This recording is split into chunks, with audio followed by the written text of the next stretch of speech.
Having successfully snuck out of the castle, found a horse, and slipped out of the city, Argo rode through the encircling woods as speedily as he could. He was almost overcome with rage, after having witnessed how those infernal giant princesses had managed to slay his entire horde of ogres and subdue his mighty army. That last feat had been accomplished single-handedly by the younger princess, without any help from her older sister, which made it even more humiliating for Argo. His one consolation was that he had managed to rough up the city of Elgon quite a bit, having executed dozens of its citizens for fun, and ordering his soldiers to pretty much do as they pleased in the town. From what he'd learnt of Princess Belena after their brief interaction, he knew she was a very soft-hearted person. The knowledge that her delayed response to his invasion had led to so many deaths ought to be quite upsetting to her girlish mind, Argo thought, trying desperately to cheer himself up. His hasty escape through the forest, however, came to an abrupt end soon enough.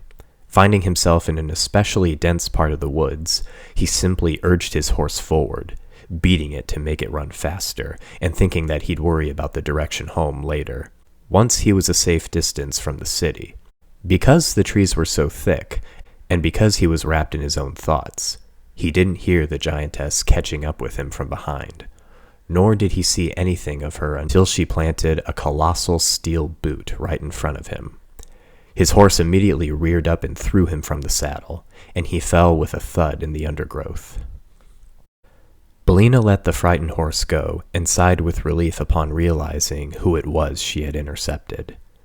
She had been busy helping the wounded prisoners on the battlefield and trying to clear away some of the dead ogre bodies, when she caught a tiny movement in the corner of her eye. It might have been nothing, simply a frightened citizen of Elgon fleeing from the scene of battle. But then again, running away from a battle he knew he couldn't win was exactly the kind of thing Argo would do. So she set off in pursuit, her walking speed easily matching that of a galloping horse, and simply broke through the trees that stood in her way until she caught up to the fleeing rider. Now he was at her mercy, and she was not feeling in a merciful mood at all.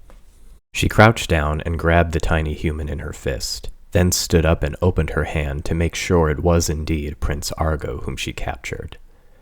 He lay helpless in her palm, his tall, handsome, powerfully built figure giving little indication of the evil that lay inside. But the look on his face was another matter.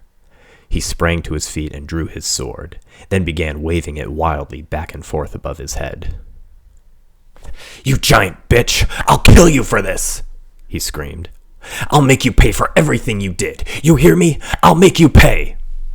He swung his sword down and struck her steel-clad hand, but the blade just bounced back ineffectively. Belena let him carry on like this for a few seconds, then pinched his sword between her fingertips. She crushed the sharp, flat blade as though it were a blade of grass, then pulled the sword from his grasp and flung it away. "You're the only one who's going to pay for something today, you little monster," she said. "I'm taking you back to Elgon, where you'll be put in the lowest, darkest, and smelliest dungeon.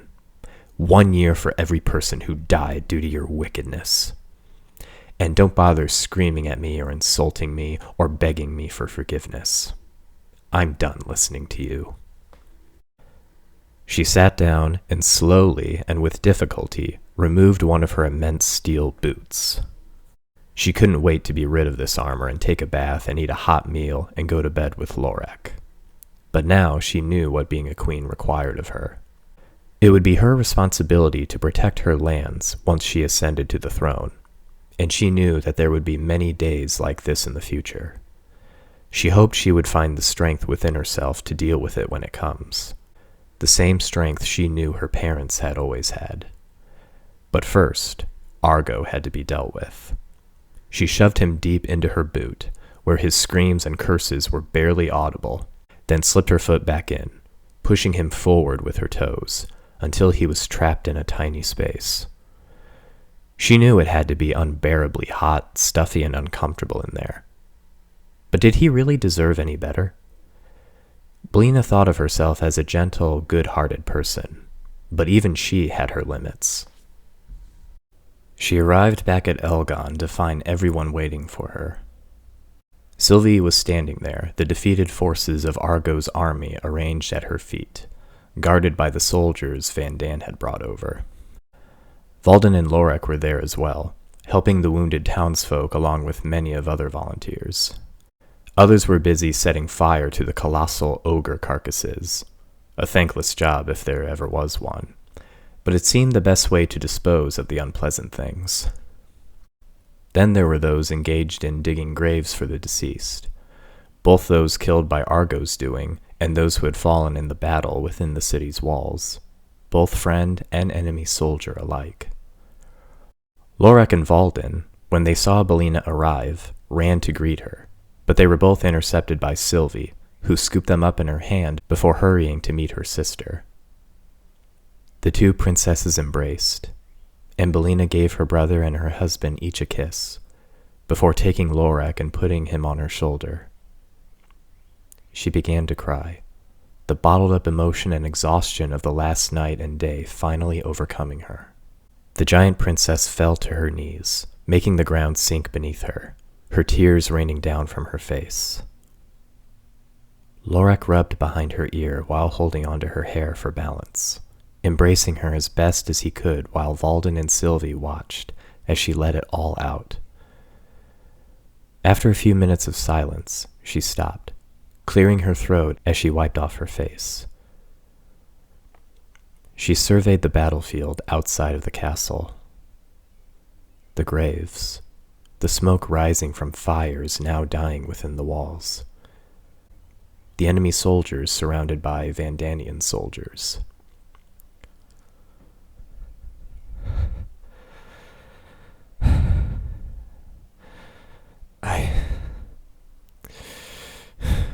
I failed, she managed to say. Belena, no, Lorek tried to say, but she ignored him.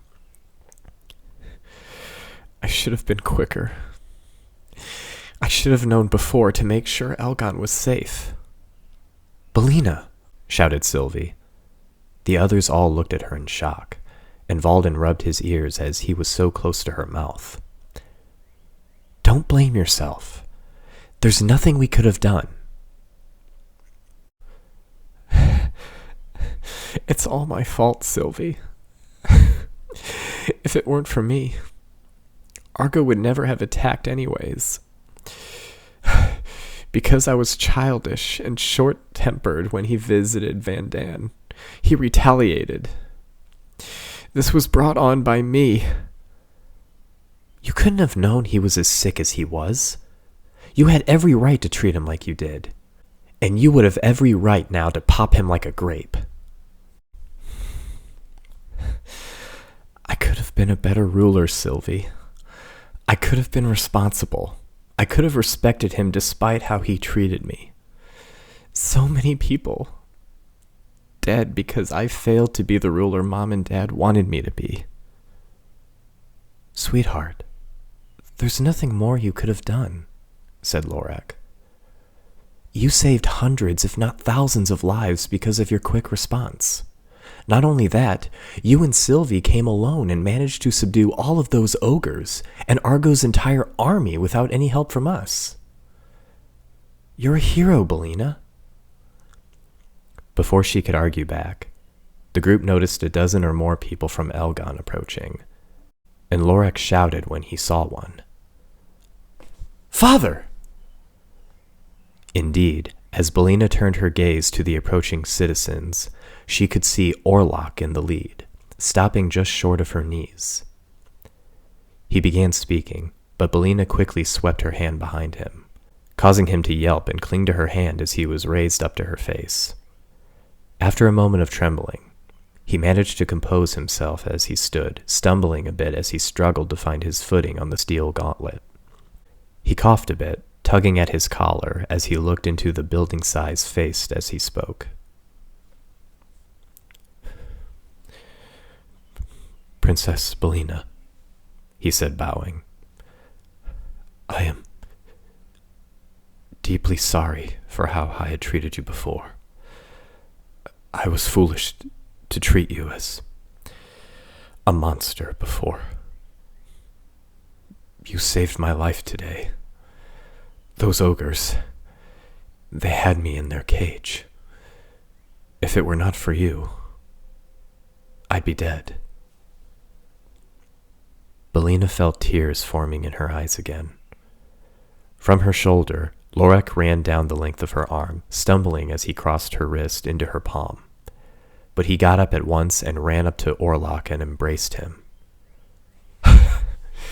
"Father, I knew you'd come around to her. I knew it." Orlok hugged his son back, his eyes tearing up as well, but kept his composure as best he could. Belena smiled down at the pair, tearing up at the sight of the reunion.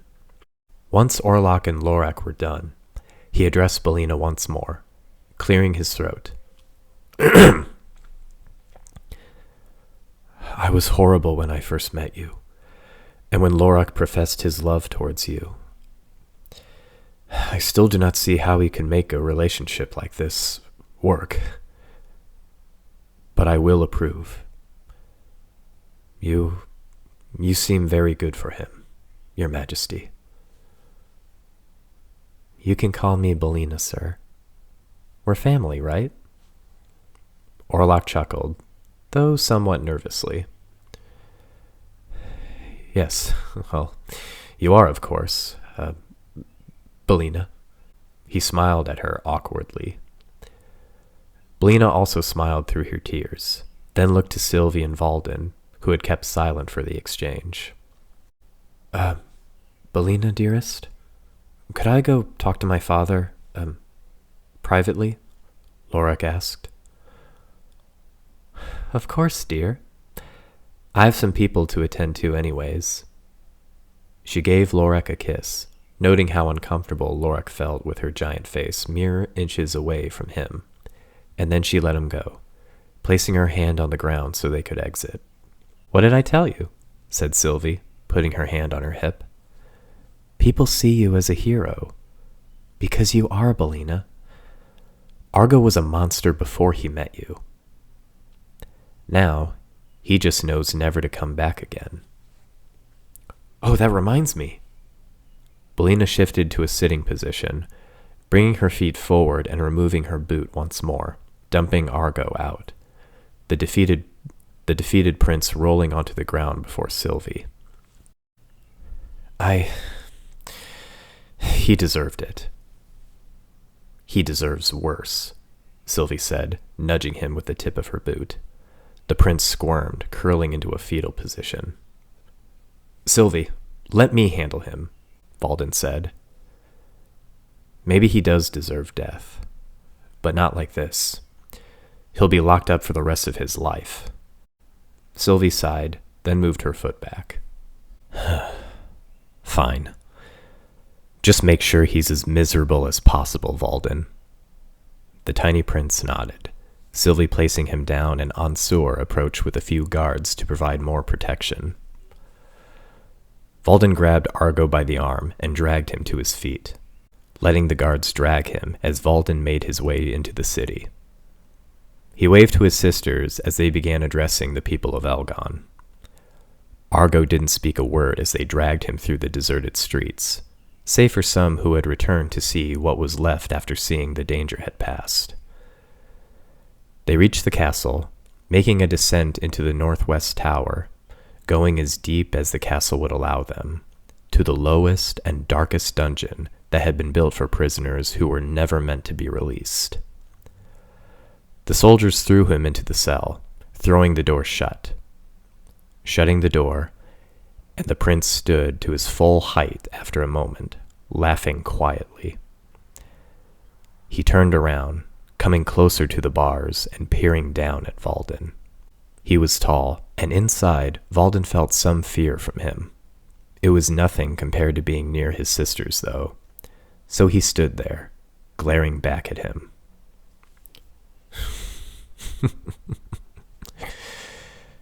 "You're a foolish boy, Prince Valden, allowing those monsters to rule with you." And you're a sick and twisted man, Argo. Not only have you unfairly judged my family, but you've also brought war to our peaceful lands. You could have left with what little dignity you had left.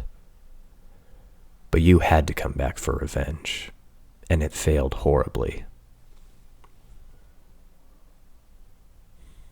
Did it? That sister of yours. She seemed distraught knowing this was her fault. You know this is all your doing. She was the monster in this, you fool. Your family rules with an iron fist, and soon the people of Vandan, the people of Elgon, and soon the world will see what you people really are. Well, good luck making people buy into your beliefs down here. I won't be here, you fool. I will not allow that beast to have the final laugh here. Before anyone could stop him, Argo drew a dagger from his boot and stuck it into his neck. He toppled over, the corrupt prince dead before he even started to fall. Everyone looked at the bleeding body without saying a word, until Valden spoke up. Leave his body to rot. Don't tell Belena or Sylvie. Ansur nodded, and the men exited, leaving the dead prince alone in his cell. Outside, Sylvie had taken to escorting the soldiers of Solace and Rare to the border of Elgon, a few of her own soldiers following her, though she had no need for them. The commanders had been taken captive, left with Belena and the rest of Vandan's army, their fates to be decided. The other soldiers were going to be set free, nearly all of them losing hope now that Argo was defeated. Many were relieved to be rid of the tyrant, happy to be following the giant princess as she thundered along in her steel boots. After nearly an hour, they reached the border, and Sylvie turned around to address the enemy soldiers. You were all pawns of a madman, so you will be set free.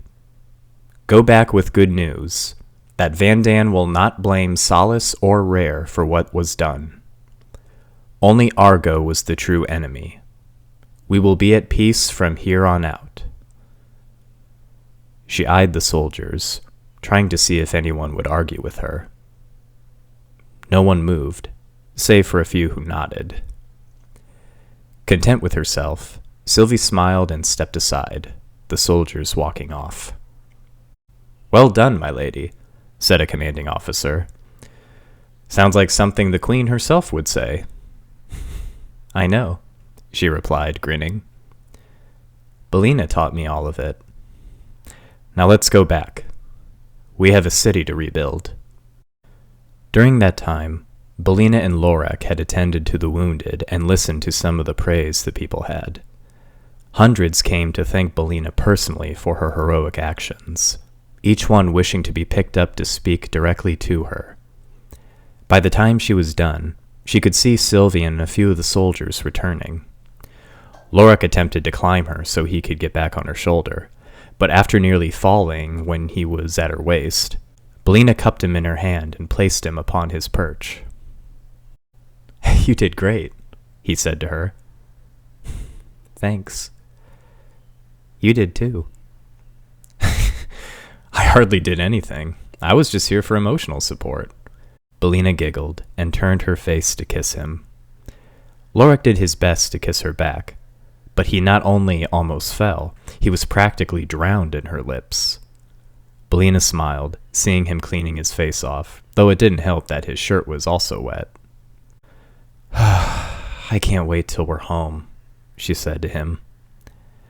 I know. I think we've had enough adventures for one day. Sylvie and Valden showed up at the same time, both reporting what had happened. Valden not mentioning Argo's death to keep Belena from feeling any worse. So what now? Sylvie asked. We'll go home for tonight. Then we can return to rebuild once we've had some rest. I think we all need time to get our strength back. I'll second that, said Valden. Sylvie picked her brother up, and Belena told the people about their plans. And then the siblings set off for Rismark. They walked throughout the night, only reaching Rismark at dawn. Once back at their castle, the two giant princesses couldn't wait to shed the cumbersome suits of armor they'd been wearing. Each of them assigned a squad of soldiers to clean their armor for them, as they were too exhausted to do it themselves. They ate a hasty meal, after which all of them headed straight for bed, and the fastest sleep any of them could remember having in a long time. An entire day later, after lots of rest and long baths, the princesses returned to Elgon, with Lorek and Valden sitting on their shoulders, ready to begin an arduous task of rebuilding Elgon. Without the heavy armor and weapons they had to bring on their perilous visit, the journey went a lot quicker. As they walked, they saw they were not alone, for behind them, crowds of people from Rismark and other smaller towns were following them, keeping a respectful distance. News of the princess's heroic actions had spread quickly throughout the land, and many were eager to help them now in this new task. If there had been any doubts about Belena's ability to rule once she succeeded to the throne in the future, they were quickly disappearing. "Well, we're back," Belena said, as they cleared the last batch of forest before coming inside of Elgon. "It looks like they've begun already." She could see the smoke from all of the charred ogre carcasses, some of which still littered the battlefield, while others were in the process of being buried. Many trees had been cut down for the task, but Belena hoped that once all traces of this evil were gone, that they'd grow again, even bigger than before. Even after all that's happened, they still find a way to carry on and rebuild their lives, she said in admiration. "Well, this is the city where Dad came from," Valden said. "And I have never known Dad to give up, no matter how hopeless the situation. I guess it's a common value of the city." The mention of their father made Belena's heart ache anew for their parents, of whom they still haven't heard any news. But this really wasn't the time for such emotions, as an interjection by Sylvie soon reminded her. "Come on, let's start helping them already," the younger princess said eagerly. "Unless you want to stick around until winter's here." With that, the four of them headed straight for the city, and the rebuilding of Elgon began in earnest. The work process was simple, and a routine was soon found. Valden made quick work of finding groups of people who were ready to help, both natives of Elgon and volunteers from near and far. Sylvie set about gathering trees from the forest, dropping them off for the citizens to cut down and use as lumber for rebuilding. Seeing as she was big and strong enough to carry 50 tree trunks in her arms at once, the work could progress at a rapid pace. Meanwhile, Belena worked on tearing down structures that were so damaged as to be rendered unfixable, grinding them up and piling the wood and stone up for use in the building process. As for the damaged walls and parapets of the castle and the wall surrounding the city, Belena was able to make short work of repairs here, helping to chisel boulders to replace the chunks that were missing. Lorek helped Belena as much as possible, making sure the houses were truly empty before she crushed them, and worked alongside many others on the smaller pieces of rock that Belena couldn't chisel without breaking them. Though the process was still long, the time flew by thanks to the help of the giantess princesses, their size and strength proving to be a much-needed asset. Once evening came, the weary heroes stopped to see a great feast had been prepared in the field in front of the city. Of course, the work was far from done, but they had done plenty for the first day, and there would be many others. Belena smiled, joining Sylvie as they sat on the edge of the tables that had been set up, the entire city joining them for a celebration that rivaled any they had ever seen before. There was dancing, singing, food and drinks that were enough to even satisfy the princesses. Lorek and Belena shared a dance at one point, the princess's hands proving to be a spacious dance floor for her husband. Even though it was difficult, Lorek was able to keep up with her, and she couldn't stop laughing as he bounced along her hand, doing a twirl and at one point kissing her fingertip once he was done. Valden watched the two, smiling at them, and he felt a tap on his head. He turned around and saw Sylvie's hand stretched out to him. "Well, do you want to dance?" "I won't kiss your fingertips, Sylvie." She snorted, getting her fingers closer. "Fine. May I have this dance?" he asked, standing up. "Why, thank you, dear prince," she said, giggling. Valden sighed, danced around, though not nearly as graceful as Lorek, and many times he tripped over her fingers, landing face first into her hand. "I thought you said you wouldn't kiss me," Sylvie chuckled.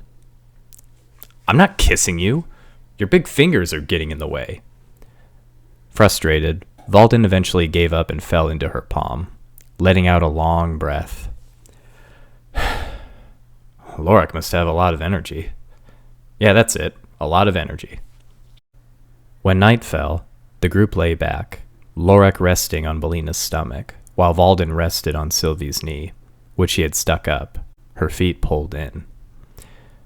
The princesses had removed their boots, resting in front of the city in order to catch some sleep before returning to the rebuilding process the next morning.